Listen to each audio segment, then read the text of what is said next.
Silahkan yang mau bertanya. Wabillahi taufik wal hidayah. Assalamualaikum warahmatullahi wabarakatuh. Terima kasih kami ucapkan kepada Al-Mukarram Kiai Haji Muhammad Idris Ramli. Selanjutnya kita buka sesi tanya jawab untuk 3 orang bertanya. Pertama, ke depan aja Bang.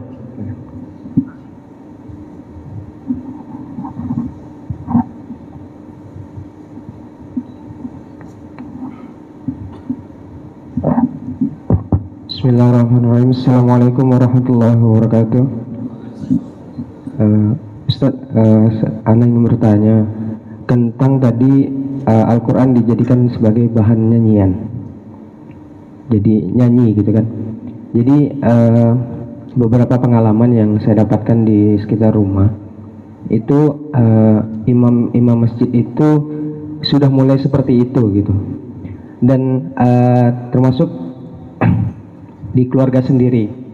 Ustaz, yang ingin saya tanyakan, bagaimana cara kita seorang anak untuk mengingatkan kepada orang tua yang notabene menyetujui bahwa anaknya itu belum terlalu paham dengan fikih, tapi sudah dijadikan imam gitu Ustaz. Itu gimana Ustaz? Mohon tunjuk ajarnya Ustaz. Gimana kita sebagai anak mengingatkan kepada orang tua gitu untuk tidak biar anaknya itu belajar fikih dulu gitu. Terima kasih Ustaz. Assalamualaikum warahmatullahi wabarakatuh.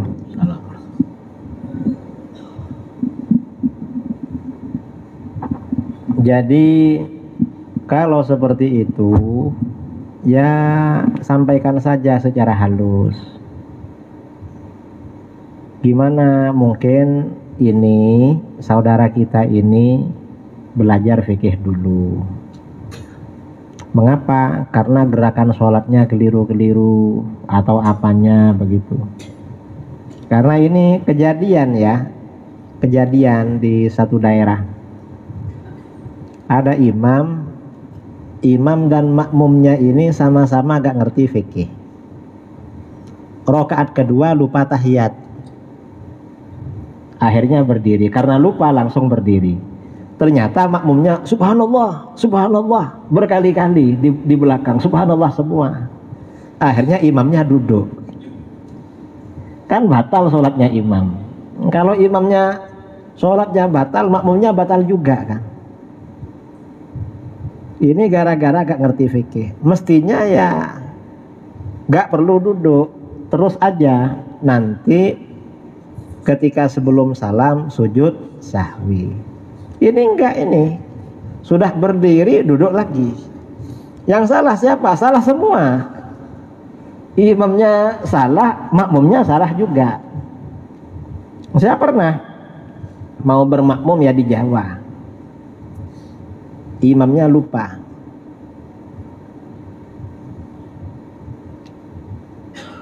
Rakaat kedua itu gak tahiyat. Sholat isya kalau nggak salah, pas maghrib isya mungkin. Akhirnya subhanallah, akhirnya duduk lagi. Saya nggak jadi bermakmum.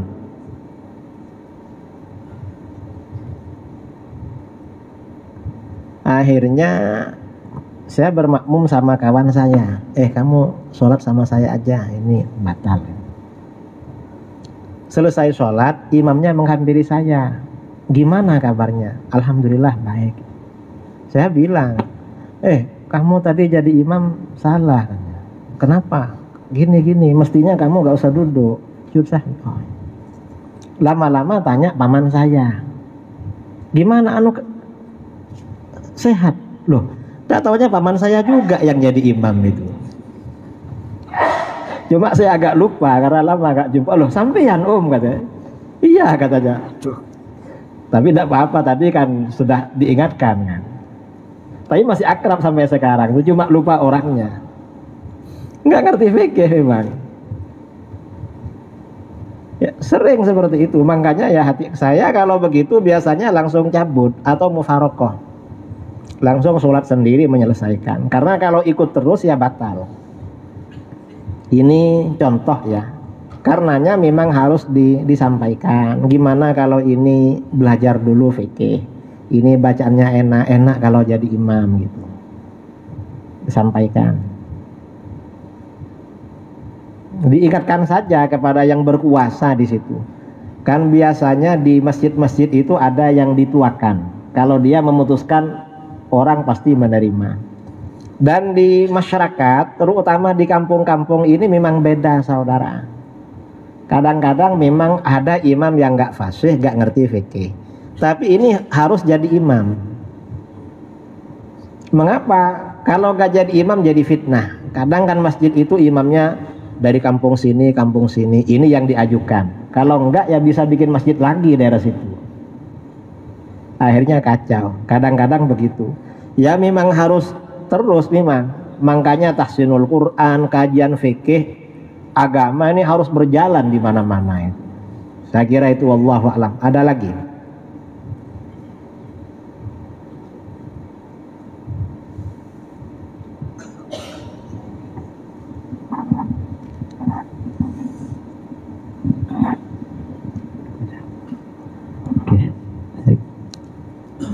Bismillahirrahmanirrahim. Assalamualaikum warahmatullahi wabarakatuh.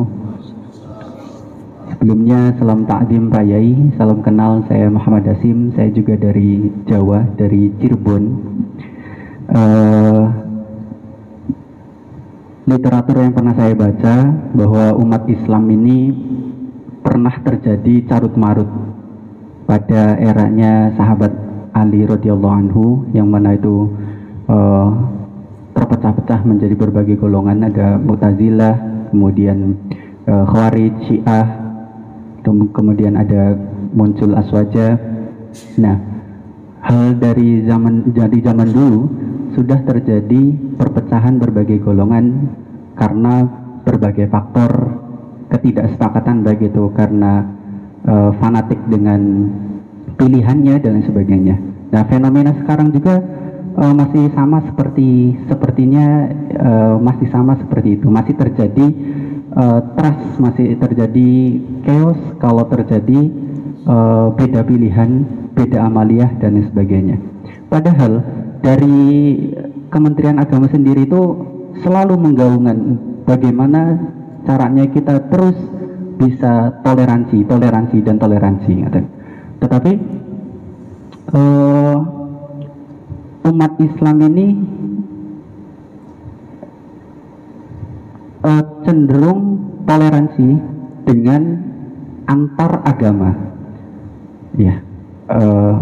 Tetapi dengan sesama agamanya itu masih terjadi ribut dengan karena berbagai alasan amaliyah atau perbedaan amaliyah atau perbedaan pilihan. Nah, bagaimana ini Pak Yai cara kita menyikapinya untuk agar umat Islam ini bisa toleransi antar umat Islam itu sendiri sebelum kita toleransi dengan agama lain. Jadi supaya tidak keliru. Sekian, terima kasih. Wassalamualaikum warahmatullahi wabarakatuh. Assalamualaikum warahmatullahi wabarakatuh. Jadi begini, kalau perbedaan itu hanya perbedaan politik, memang kita toleransi. Perbedaan politik misalnya pendukung 01, pendukung 02, 03, toleransi. Mungkin sudut pandangannya beda. Karena ada di daerah saya di Jawa, satu dusun itu pendukung salah satu 0. Alasannya apa? Kasihan ini sudah sering nyalon nggak jadi-jadi katanya. Makanya kan repot juga kan, namanya orang kasihan. Alasannya karena kasihan. Ya repot kalau gitu. Ada yang begitu. Jadi ya kita agak marah, cuma ketawa aja. Ada juga yang punya alasan begitu. Kayak ada orang misalnya mau mencuri rumah kita, mencuri ayam di rumah, berkali-kali ketemuan, berkali-kali ketemu, akhirnya gak jadi. Tiba-tiba karena berkali-kali dibiarkan, dah kasihan, berkali-kali mau nyuri gak dapat. Apa begitu kira-kira? Kalau alasan kasihan ya.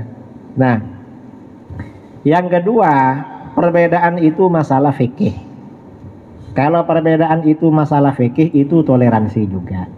Seperti perbedaan antara mazhab Syafi'i, Hanafi, Maliki, Hambali, itu toleransi. Bahkan kadang-kadang kita sendiri pindah mazhab.